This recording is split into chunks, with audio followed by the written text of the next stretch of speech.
Mais uma vez, bom dia a todos, a paz do Senhor Jesus Cristo. Última mensagem aí de domingo, aos domingos. Nós vamos estar trazendo uma mensagem que, sem dúvida nenhuma, é uma referência para nós, com o intuito de nos capacitar e nos preparar e nos fazer reconhecer que sem a intervenção divina não podemos alcançar as vitórias e sequer cumprir o propósito de Deus. Vamos abrir nossas Bíblias no segundo livro de Samuel, capítulo 5. Segundo livro de Samuel, capítulo 5. Vamos ler alguns versos e dentro do tempo que nos é cabível aqui, estipulado, vamos estar trazendo algumas aplicações importantes para a nossa vida. Segundo livro de Samuel, capítulo 5. Então todas as tribos de Israel foram até Davi em Hebrom e disseram: somos parentes de sangue. Além disso, quando Saul ainda era nosso rei, eras tu quem comandavas as batalhas em Israel. E também o Senhor te disse: serás pastor do meu povo Israel e chefe sobre ele. Assim todos os anciãos de Israel foram se encontrar com o rei em Hebrom, e o rei Davi fez aliança com eles em Hebrom perante o Senhor, e eles ungiram Davi rei sobre Israel. Davi tinha 30 anos quando começou a reinar, e reinou 40 anos.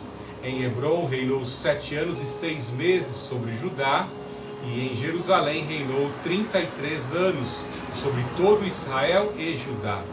O rei partiu com as suas tropas para Jerusalém para atacar os jebuseus que habitavam naquela terra, os quais disseram a Davi: não entrarás aqui, ó cegos e aleijados te impedirão, querendo dizer, Davi de maneira alguma entrará aqui.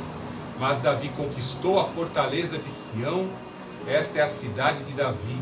Naquele dia Davi disse: todo aquele que quiser ferir os jebuseus terá que subir pelo canal e ferir aqueles aleijados e cegos, adversários de Davi. Por isso se diz: nem cego nem aleijado entrará no palácio. Assim Davi habitou na fortaleza e chamou cidade de Davi, e foi levantado edifícios em redor, desde Milo para dentro. Davi se fortalecia cada vez mais, porque o Senhor Deus, Deus dos exércitos, estava com ele. Louvado seja Senhor Jesus Cristo por essa palavra. Nos orienta nesta manhã por meio desta palavra. Nos orienta, Senhor Jesus Cristo, te suplicamos que a tua intervenção, ó Santo Espírito, seja conosco, como neste momento em que nos colocamos à tua inteira disposição para pregar a tua palavra. Usa a minha vida e os meus sentidos, Pai Santo, para pregar, Pai Santo, o teu evangelho, falar com o teu povo nesta manhã, em nome do Senhor Jesus Cristo, pelo fogo do Santo Espírito. Repele, afasta os inimigos da mensagem, os inimigos do evangelho, em nome do Senhor Jesus Cristo. Te suplicamos nesta manhã que esta palavra venha trazer ânimo, fortalecimento à vida de todos que ouvirem, que eles estejam munidos desta palavra, Pai Santo, para enfrentarem os desafios do próximo ano de 2026. Em nome do Senhor Jesus Cristo, afasta todo mal, protege o teu povo, protege, Pai Santo, aqueles que invocam o teu nome nesta manhã, Senhor Jesus Cristo. E assim glorificamos o Pai, o Filho de Deus e o Santo Espírito. Amém. Bem, lemos aqui um texto maravilhosíssimo que vem consolidar a grande verdade, a verdade eterna de que a cidade da paz, Jerusalém, pertence aos judeus. Mostra claramente, por texto bíblico aqui, em 1000 a.C., Davi conquistando as estratégias de Joabe, tio de Davi, ali de entrar pelos dutos de irrigação da cidade dos jebuseus, Jerusalém, e a tomá-la e a conquistá-la e tornar ali a cidade de Davi. Conquistaram o forte de Sião e se tornou uma referência de conquista A cidade pertence aos judeus, a cidade pertence ao povo de Deus, e ai daquele que tentar tomá-la, ai daqueles que tentarem usurpar a cidade de Jerusalém. A terra foi demarcada por Abraão, Davi, o seu conquistador. Jerusalém, a cidade da paz, pertence ao povo de Deus. E nós, povo de Deus, que recebemos a extensão destas bênçãos de Abraão, também esperamos a nova Jerusalém, que descerá do céu como noiva ataviada. Nós queremos habitar na nova Jerusalém. Que coisa maravilhosa é esperar o tempo de Deus e assim nós nos consolidarmos na posição ou na ascensão de cargos, né? Muitas vezes, em certas fases da vida, temos que atravessar desertos. Em certas fases da vida, o Espírito Santo nos coloca em posições geográficas que nós resistimos a princípio, pois nós mensuramos ali a quantidade de trabalho, os inimigos, as pessoas hostis à nossa fé, e nós ficamos ali um tanto que sobrecarregados e às vezes injuriados e às vezes até tristonhos com Deus por não entendermos que para alcançar o propósito, o objetivo de Deus, temos que naquele período de tempo estabelecido passar por a leve e momentânea provação, com base em 2 Coríntios capítulo 4, né? Esta leve e momentânea tribulação que se advém por nós. Temos que, às vezes, passar por essas regiões difíceis, temos que passar pelo exílio, temos que enfrentar falsos irmãos. Os que começam conosco uma jornada não são os mesmos que vão concluir conosco lá quando estivermos no topo, quando estivermos ali alcançado e cumprido o propósito de Deus. Muitos ficam pelo meio do caminho, muitos nos traem, muitos começam, mas não terminam juntos. Muitos abandonam a sã doutrina como Demas. Muitos deixam, não aguentam o tranco da obra missionária, o tranco da obra pastoral. Muitos desfalecem pelo meio do caminho. Muitos, como Urias, morrem em combate, em fidelidade, com espadas desembainhadas, lutando em prol da causa do Senhor. Mas saiba que de todas essas formas, aqueles que prevalecem, aqueles que optam pelo Senhor Jesus Cristo, pelo seu caminho, serão fortalecidos, serão orientados, serão livrados, receberão livramento, salvação, e quando passar o estágio, vier bênção atrás de bênção, nós vamos reconhecer que o caminho do Senhor é perfeito, e melhor é fazer a vontade do Senhor. Ser fiel até a morte, dar-te-ei a coroa da vida. Veja como é bom esperar o tempo do Senhor. Davi sofreu muito.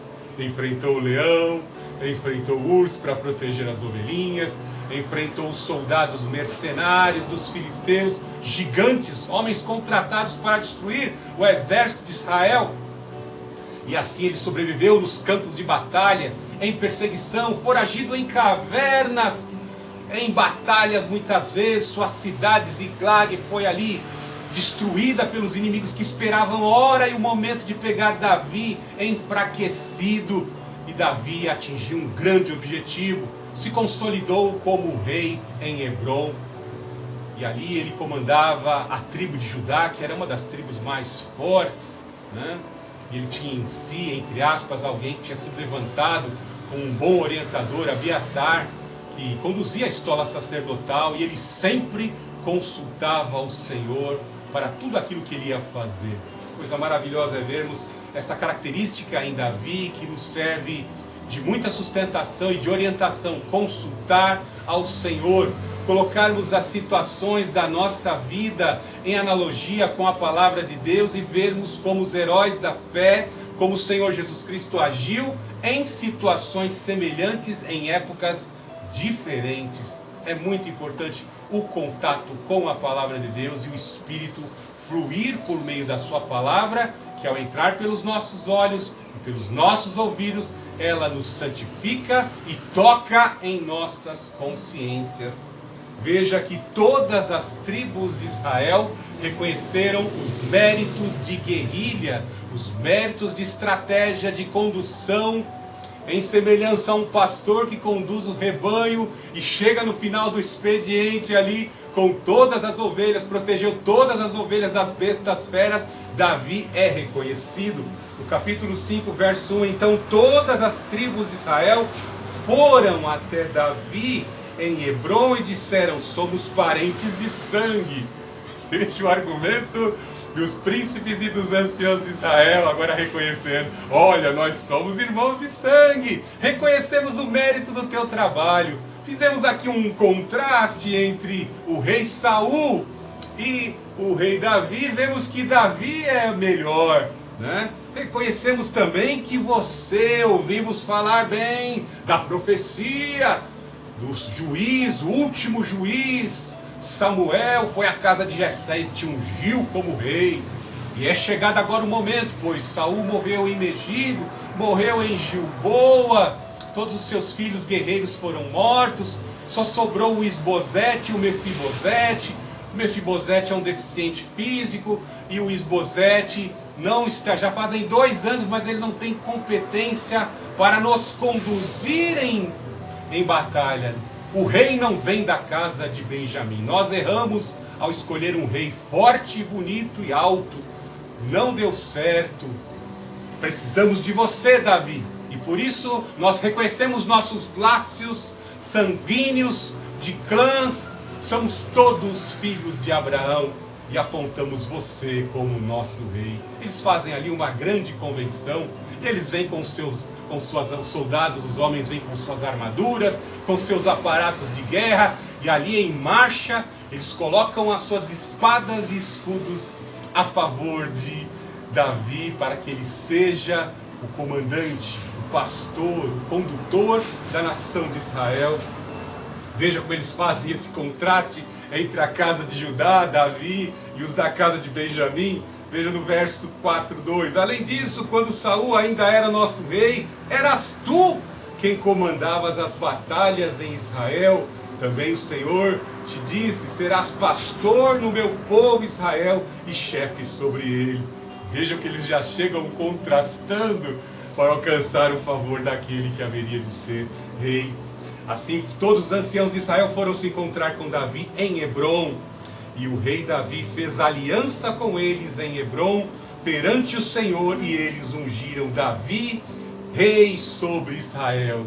Agora, em reconhecimento, todos os anciãos, diante ali dos sacerdotes, unge a segunda unção sobre Davi, agora consolidando ele como rei.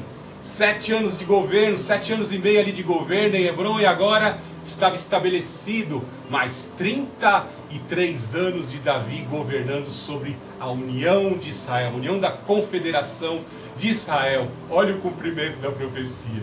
Imagine que Davi está tomando posse do reino com 30 anos de idade. Imagine as lutas que esse jovem passou. E às vezes a gente vê alguns jovens, né, muito desmasculinizados aí por tanto entretenimento, não querem pegar no batente, fraquejam facilmente, querem viver de fundos assistenciais, não querem batalha.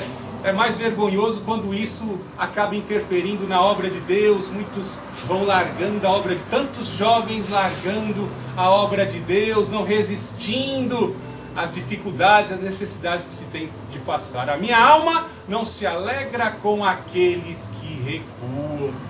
Então, vejamos que Davi era um jovem com 30 anos, assumindo, cumprindo o propósito de Deus. Deus concedeu livramento de perseguição, sendo foragido em cavernas, vencendo gigantes, batalhas onde caíam chuvas de flechas. Davi pôde sobreviver, porque Deus tem um plano, Deus tem um propósito. Olhamos para a vida de Davi, vemos todos esses desafios até chegar aos 30 anos, e vai ter gigante, vai ter chuva de flecha, vai ter que ficar foragido em caverna, vai ter que enfrentar gente da família, um sogro invejoso, traições. Não podemos contar com todos, uns começam junto com a gente, aí acaba... Edir Macedo teve uma sacada quando fez uma novela da vida de Davi. É uma novela, né? Por isso que deu audiência, né? A vida de Davi é a vida do homem segundo o coração de Deus. Tem muitos princípios, valores, orientações, erros de Davi que nos servem de orientação. até os erros não serão poupados neste mesmo capítulo. Nós veremos aqui, não vamos adentrar hoje. Mas o profeta que escreveu aqui, talvez Natã ou Gade, ele faz questão de denotar que Davi, ele deixa entrar o bode na sala. Quando estava ali sendo exaltado, sendo reconhecido, ele deixa entrar o bode na sala, que a médio e a longo prazo vão servir de vara de conserto para Davi e orientação para as nossas vidas. Vejamos aqui algo interessante. Então, logo depois daquela grande convenção, daquela grande parada militar, onde todos reconhecem Davi como rei, o Senhor fala em sua palavra, ele cumpre, vou te tornar rei, cabeça sobre Israel. E aí veja que Davi, ele vai nos trazer orientações muito importantes. Extirpar, voltar a promover a jihad, eliminar aqueles que verdadeiramente são inimigos, aqueles que apresentam característica nociva contra a casa do Senhor, contra os intentos do Senhor, e estabelecer uma capital que seja o símbolo da unificação do povo de Deus. Alegrei-me quando me disseram, vamos à casa do Senhor. Lâmpada para os meus pés é a tua palavra, é luz para os meus caminhos. Temos que amar a casa do Senhor, temos que amar a sua palavra, amar a sua orientação, na dor, na tristeza, na angústia, amar a palavra do Senhor, porque as suas promessas vão se cumprir. Veja como ele vai eliminar agora alguém que o seu tetravô começou uma grande peleja, mas por esse território ali estar próximo dos benjamitas, vemos que Benjamim fracassou em eliminar os jebuseus, por conta das falhas, da obsessão de Saul em perseguir Davi, deixou de lado os jebuseus, que ainda continuavam no poder da cidade dos jebuseus, Jerusalém, e do forte de Sião. Veja no verso 6, e o rei partiu com as suas tropas para Jerusalém, para atacar os jebuseus, que habitavam naquela terra, os quais disseram a Davi, não entrarás aqui os cegos e os aleijados que te impedirão. Querendo dizer, Davi de maneira alguma entrará aqui. Veja que os jebuseus eram um foco de resistência, eles tomaram de novo do povo de Deus, visto que Caleb havia conquistado essa região, mas eles haviam retomado a cidade dos jebuseus. O povo de Deus transgrediu a lei, abriu uma brecha para que os jebuseus reconquistassem ali Jerusalém. Mas Davi já começa o seu mandato indo para cima do inimigo. É bem provável que Davi se lembrava de como ele venceu os gigantes mercenários, Néfilins, os anaquins, e ele já foi com tudo, cheio daquela unção.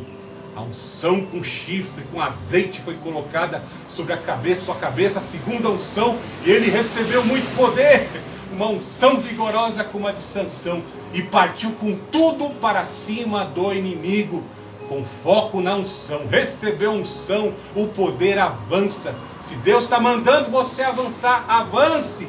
Você aqueceu teu coração com essa palavra, ponha em prática a palavra que Deus está conferindo no teu coração. Não perca tempo, parte com tudo para cima do inimigo, porque quando Deus manda se atacar é porque o inimigo já está enfraquecido. No plano espiritual já Deus determinou a vitória do inimigo. Não perca tempo, ele está ali enfraquecido, está movido ali de temor por você que está sendo exaltado por Deus. Maior é o que está conosco do que aquele que está no mundo. Veja no verso 5, 7, mas Davi conquistou a fortaleza de Sião, esta é a cidade de Davi.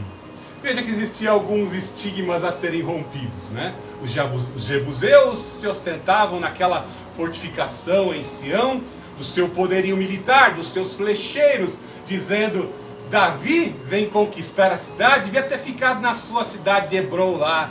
Se tentar chegar aqui, nós vamos arrepiar como arrepiamos os benjamitas.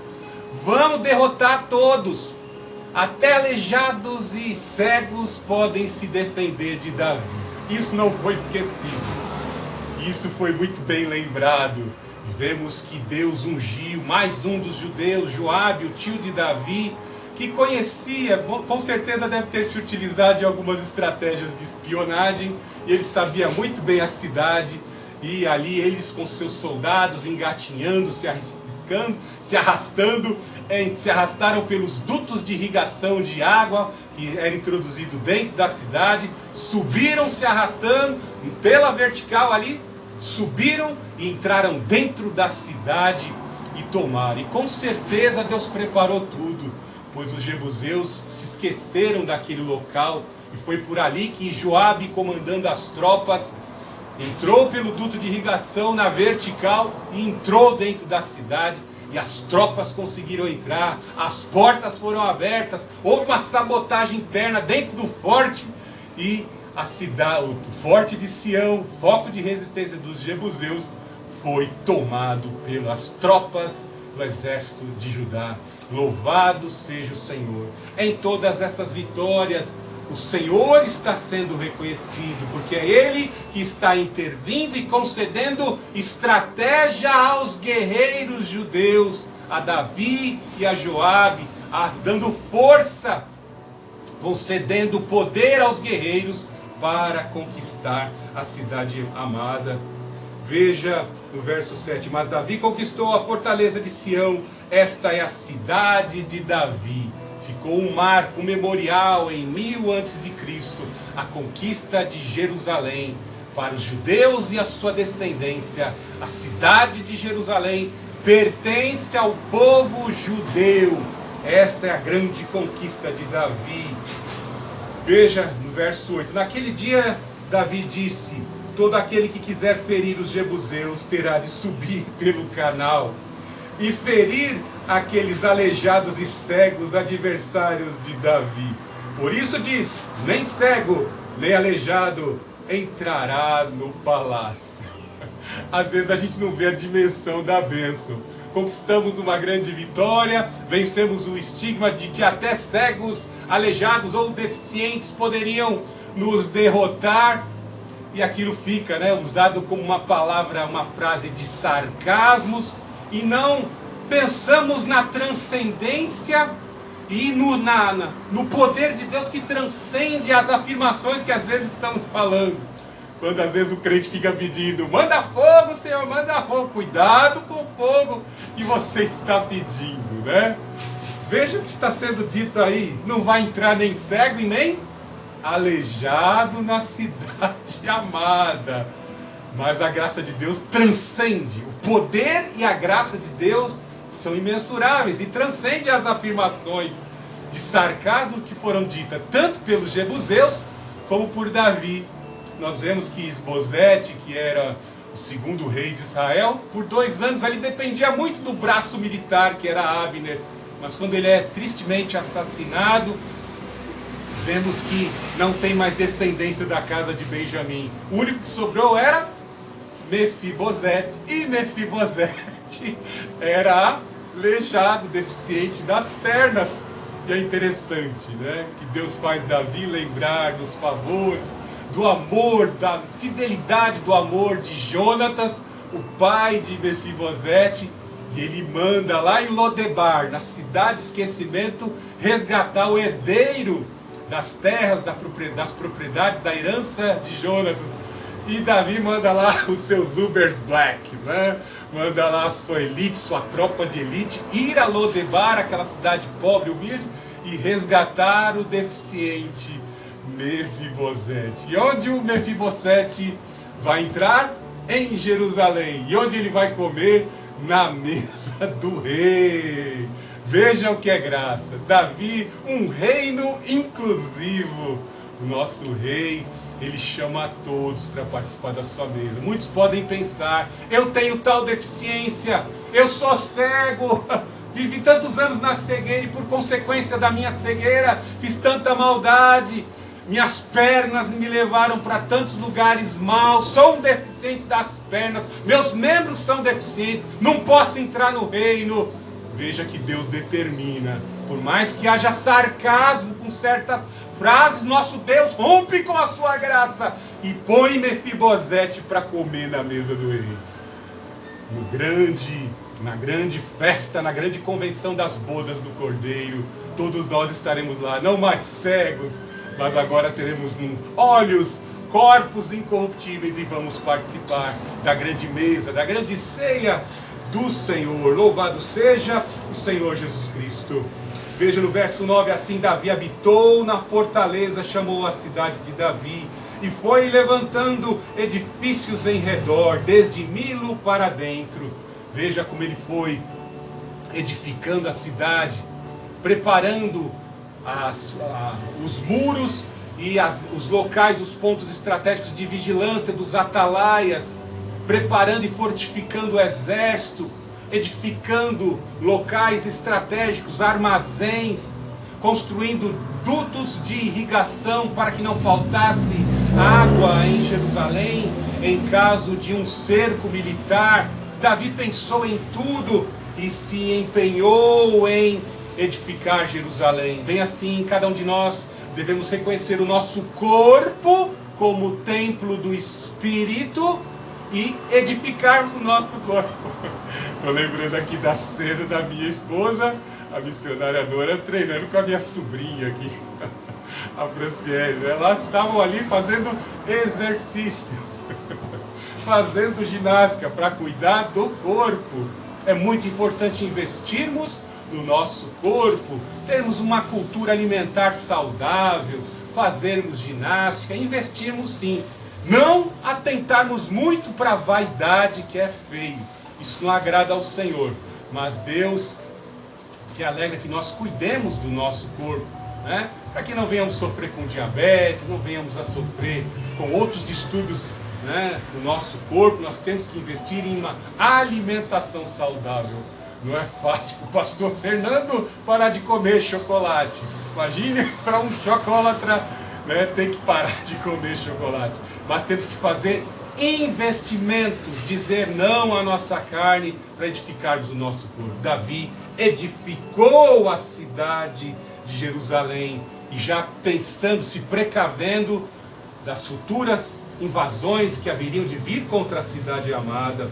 Temos que investir no fortalecimento. Portanto, tomai toda a armadura de Deus para que possais resistir firmes no dia mau. Veja no verso 10, Davi se fortalecia cada vez mais, porque o Senhor, Deus dos exércitos, estava com ele. Quando você atinge certos estágios, você vê o cumprimento de certas profecias particulares que Deus entregou à tua vida. Deus fez revelações particulares para você. E nós temos que tomar cautela para não contar como José os sonhos, as visões e o cumprimento de visões. Revelações que Deus te concede particularmente, tem que haver uma cautela da nossa parte, né? Não sair contando. E conforme nós vamos atingindo os estágios, nós vamos vendo se a profecia é verdadeira ou não, se veio de Deus ou não. E aqui nós vemos que Davi, atingiu o top. Mas, como eu disse, nós não vamos entrar nisso, mas Davi deixou o bode entrar na sala, né? Ele vai... No verso 13 aí, ele nesse momento em que ele está no ápice como rei da confederação de Israel, ele vai adotar um costume pagão que vai ser um bode na sala e vai lhe trazer muitos problemas, uma rede de intrigas dentro da sua casa, que foi buscar muitas mulheres e concubinas para si.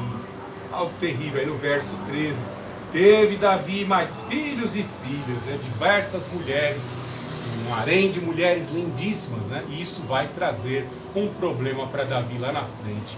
É uma exortação que ele lança aqui no meio, o historiador que escreveu, talvez Natan ou Gade, mas que serve para as nossas vidas.